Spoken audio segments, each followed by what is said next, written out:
If I were starting all over again with PreSonus Studio One, this is the video that I would want to watch. In this video, I'm going to give you kind of a bird's eye view of what PreSonus Studio One is actually capable of and kind of the areas that you may want to do a deep dive on later. So as you're navigating the internet, as we're getting bombarded with AI videos left and right, you may not know where to look. Well, in this video, I want to give you that bird's eye view so that you can get started on the right foot. So let's jump in.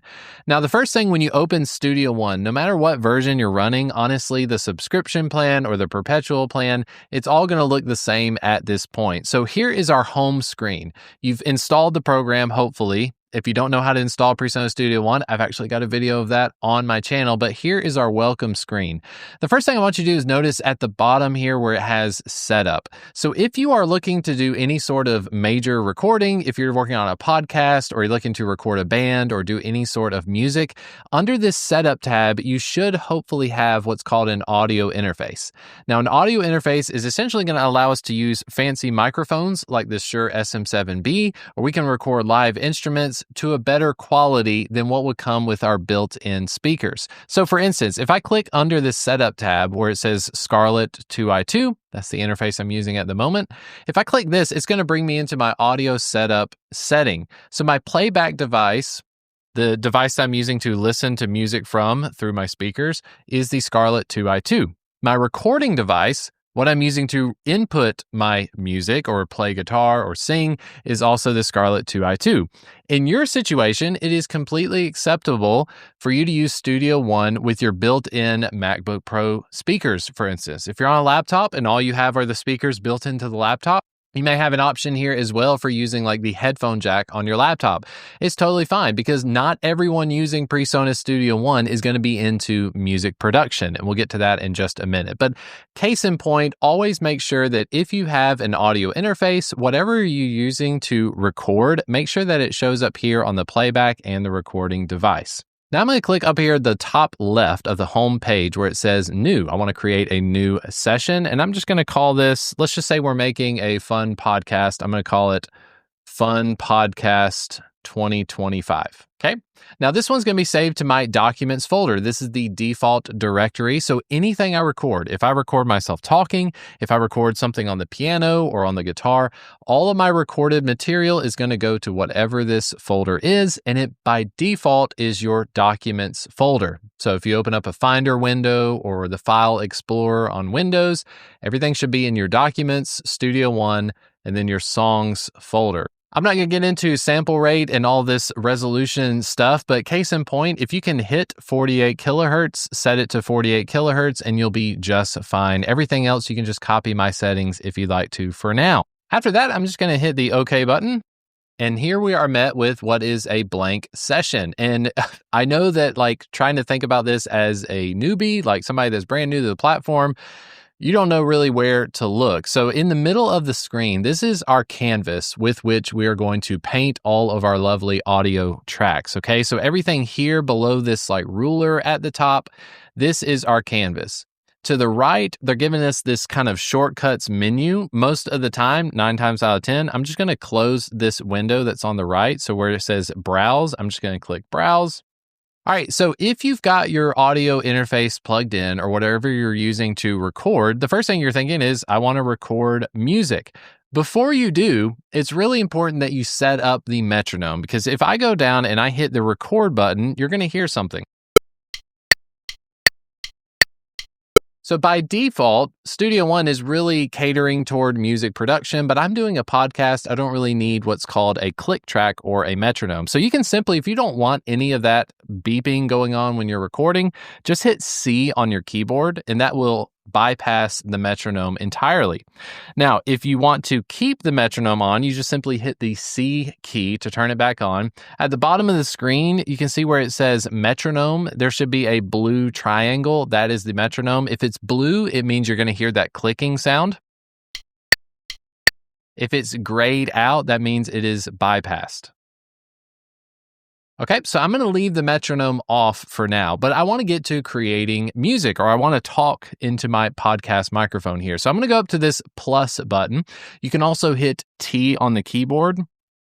As soon as you do, it's going to ask you what type of track do you want to add. Okay, so the audio track An audio track is going to be anything I'm inputting into my computer.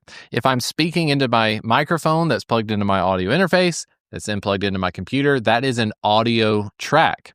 This keyboard behind me, it actually doesn't make any sounds. If I hit these keys, there's no sound coming out of it. There's no speakers on this. This is not a quote-unquote analog instrument. We'll get to that in just a second. If I'm recording guitar, I can reach over here and grab my acoustic guitar. I will set the microphone up in front of my guitar. This is an audio track. Now, I know it's confusing because, again, if you're looking at this as a beginner, well, why does it say instrument track? Shouldn't a guitar be under instrument? Well, that's not true. In PreSonus Studio One, what they're meaning by audio track is anything that you are making sound in the room, in a space, you are making an quote-unquote analog track. Now, if you have a synthesizer that's plugged into your audio interface and it is an analog synthesizer or it's creating sounds, that will also be known as an audio track. An instrument track is an instrument that is getting all of its brain power, or the sounds are actually coming from the computer. So if I hit this keyboard right now, you're not hearing anything whatsoever. But I would, if I'm recording some sort of synthesizer or a digital instrument, I'm going to create an instrument track and we'll get to that in just a minute. But for now, let's just click audio and I want to record myself talking. So I'm going to put Chris talking. That's the name of my track. I want one Chris talking track. There's not two of me. I don't have two microphones. This has nothing to do with mono or stereo. I just want one new track. I'm going to color it green just for fun. Then under format, I'm going to select mono. 9 times out of 10, I'm going to be recording in mono. That just means one source. If I had two microphones, I could record in stereo. That would be two microphones. I only have one. I'm not going to use any effects chain. You can just forget about that for now. My input. My microphone is plugged into channel 1 of my audio interface. Let me grab another audio interface so you can see this. So here's another audio interface that I own called the PreSonus Audio Box 96. This is by far like one of the most affordable audio interfaces that you can find out there. I'll link it in the description of this video. It's a basic USB audio interface. And if you're looking to do something like podcasting, this might be a good fit for you. I am using the Scarlett 2i2 and I've got my Shure SM7B microphone plugged into channel 1. So whatever your audio interface is, if you're looking to do podcasting, you will need somewhere to plug in a microphone. So I'm going to be plugged into channel 1. I've got the gain knob turned up about halfway. I'm using a cloud lifter with the SM7B, but that's going into my Scarlett 2i2. So input 1 is my microphone. 9 times out of 10, I'm just going to be using input 1. My output is the main output. So again, 9 times out of 10, basic recording. I'm just wanting whatever I record to come out of my main speakers, my main fader. We'll get to that in just a little bit. So I'm going to click OK. And now I've got my first track. There are several buttons on this track. The first one is mute. So if you click the M here, you'll be able to mute it. Or if you want to use the keyboard, you can hit M. If I mute the track, you won't be able to hear it. Okay.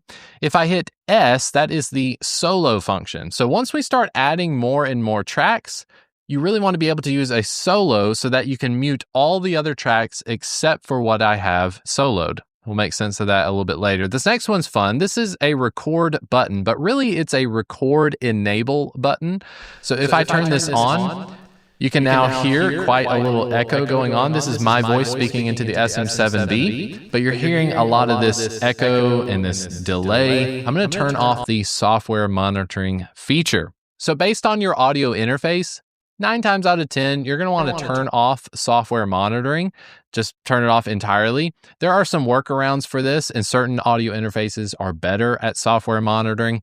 But my Scarlett 2i2, as well as more modern audio interfaces, they have what's called direct monitoring. So if I put my headphones on, I can hear everything that I need to hear in real time. I don't hear any sort of delay. I don't hear any latency. I'm hearing my microphone, and as I get closer to the microphone, I can hear it gets louder. As I get further away, I can hear it gets quieter. So I don't have a need particularly for software monitoring. I'm just going to leave it off. Now we need to start recording something. So make sure you've got this track record enabled. It needs to be red. When it's red, it means it is armed and ready to record. So I'm just going to say a few things. But first, I want to tell you about this shortcut key.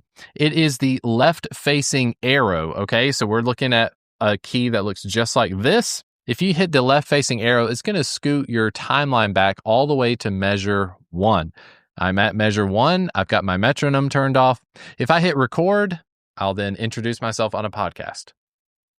Hey everyone, this is Chris Green, and you're listening to the Home Studio Producer podcast. Now, once you're done recording, you can just simply hit the spacebar. The spacebar is going to turn it off, and what I can do is I can go up to this ruler at the top of the screen.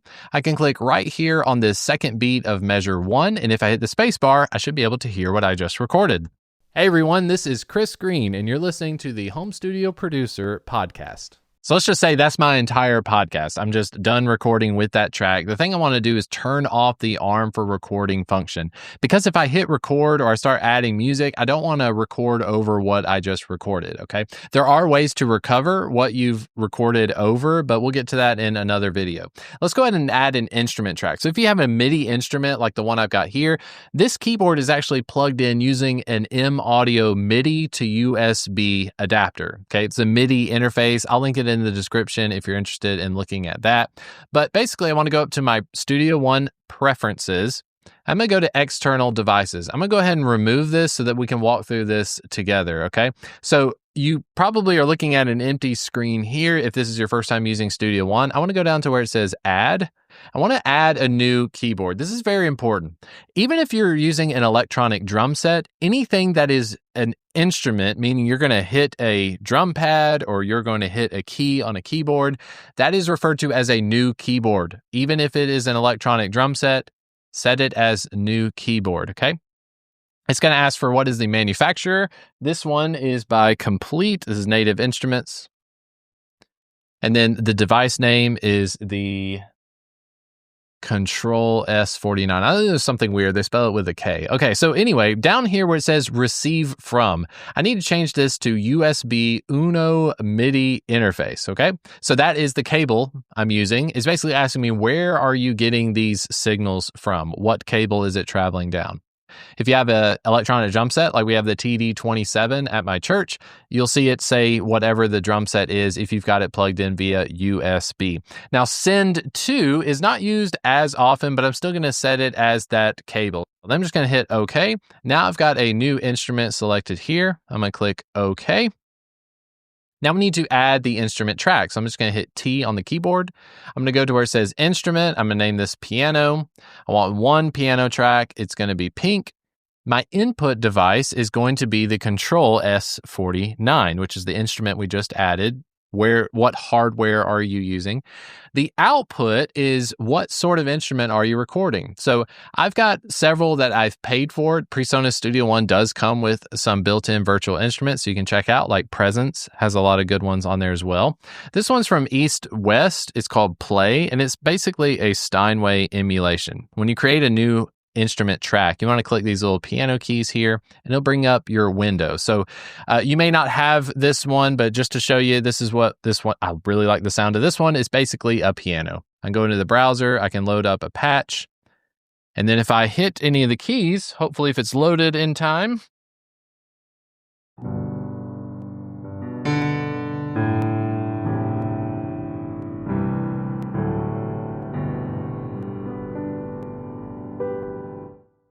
so there's my little bit of piano. So if I want to, I can use the same thing as before. I can go back to the beginning of the timeline. And let's say I want to record some piano on top of what I just recorded. Well, I've got it record enabled. I've got software monitoring on.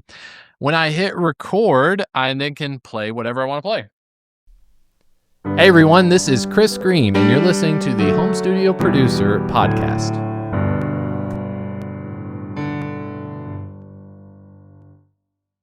That was fun. I'll just hit the space bar. And the thing you'll notice is that with an instrument track, you're not seeing any of these bubbles or blobs. That's because this is a MIDI instrument. If I double click here, you can actually see all of the notes that I was just playing on the keyboard. And what's great about MIDI instruments is that you can take these and you can slide them around if you want to. So if your performance wasn't 100% spot on, you can simply make use of that. But not only that, let's take a listen to what we just recorded. Hey everyone, this is Chris Green, and you're listening to the Home Studio Producer podcast.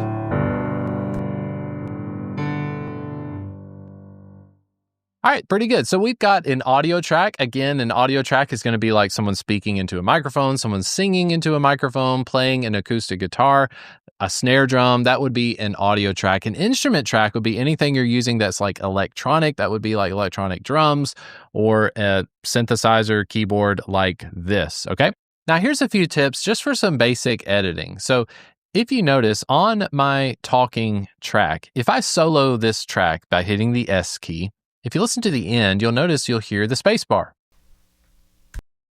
Okay, I don't want to hear that space bar sound. So one of the basic things you can do when you're editing is if you go move your mouse to the end of this audio region, you'll see it kind of turn into this vertical bar with the arrows. If I click and drag this over, I can remove whatever was recorded in that space. So now if you listen to it, that spacebar hit is completely gone.